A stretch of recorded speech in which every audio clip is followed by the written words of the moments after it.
ఇల్లులన్నీ కూల్చేసి హైడ్రా హైడ్రా అని చెప్పి గవర్నమెంట్ భూములు అని చెప్పి బుధాన్ భూములు అని చెప్పి ఏదో చెప్పుకుంటే ఇల్లులని నీలమట్టం చేస్తూ ఉంటే పేదవాళ్ళు ఆ ఇల్లుల పైన లోన్లు తీసుకుంటా ఉన్నారు.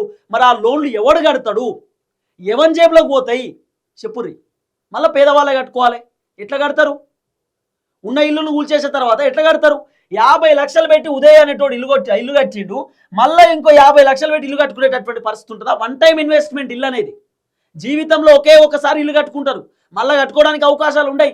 ఏమైనా పెద్ద పెద్ద కోటీశ్వర్లు కాదు కదా. సామాన్య జనం ఏడో పల్లెటూరు నుండి హైదరాబాద్కి వచ్చి చిన్నపాటి ఇల్లు కొనుక్కోవాలి, ఓ ఆటో నడుపుకోవాలనో లేకపోతే ఒక ఇడ్లీ సెంటర్ పెట్టుకోవాలనో ఏదో పెట్టుకొని చిన్నగా ఇల్లు కట్టుకుంటారు, లోన్ పెట్టుకుంటారు సొంత ఇల్లు ఉండాలని చెప్పి.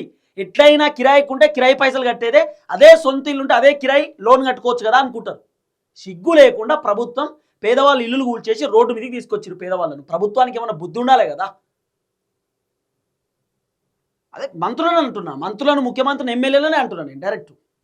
ఉండాలి కదా, సామాన్య జనాల జోలికి పోతున్నాం, సామాన్య జనాలను ఇబ్బంది పెడుతున్నాం అని చెప్పి మినిమం ఉండాలి కదా.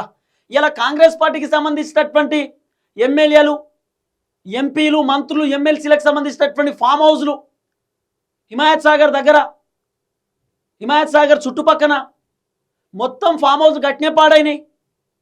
మంత్రులకు సంబంధించినటువంటి ఫామ్ హౌస్లు ఎఫ్టీఏలో బఫర్ జోన్లో ఉన్నాయి, ఆ చెరువు ఒడ్డునున్నాయి. ఇవి అన్నీ కూడా చెరువులోనే పోతాయి. మరి వాటిని ఎందుకు కూల్చేస్తలేరు? అంటున్నా. అంటే పెద్ద పెద్దోళ్ళు ఏమో పైసలు ఉన్నాయి కదా, వాళ్ళ తన దండిగా పైసలు ఉంటాయి, ఏమనొద్దు. Malla Reddy college, Palla Rajeshwar Reddy college, Fatima college ఓఐసిది, నారాయణ కాలేజు, శ్రీ చైతన్య కాలేజు, యాడున్నాయి ఈ కాలేజీలన్నీ? ఎడగట్టిర్రు. చెరువులలో లేవా కాలేజీలు? చెరువులలో లేవా స్కూళ్ళు? మరి వీటి జోలికి ఎందుకు పోతలేడు రంగనాథు? పేదవాళ్ళ ఇల్లులన్నీ నిలమట్టం చేసి సోషల్ మీడియాలో ఫ్రేమ్ సాధించుకున్నాడు. మరి ఈ ఉన్నోళ్ళ బడా వ్యాపారవేత్తల ఇల్లుల జోలికి, వాళ్ళకి సంబంధించిన ఫామ్ హౌస్ల జోలికి పోతలేరు.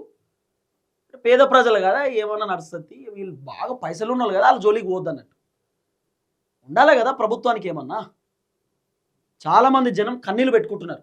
అందుకే కేటీఆర్ని సీఎం అంటారు జనం, అందుకే కేసీఆర్ని మళ్ళీ ముఖ్యమంత్రి కావాలంటారు జనం. కాంగ్రెస్ ప్రభుత్వం లెక్క బీఆర్ఎస్ ప్రభుత్వం ఇంత నియంత పరిపాలన చేయలే, నిరంకుశ పరిపాలన చేయలే, ఇంత ఘోరంగా జనాలను తిప్పల పెట్టలే, విచ్చలవిడిగా ఇల్లులు కూల్చేయలే.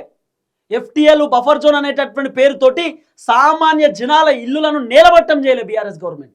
కాబట్టే బీఆర్ఎస్ రావాలని అంటున్నారు.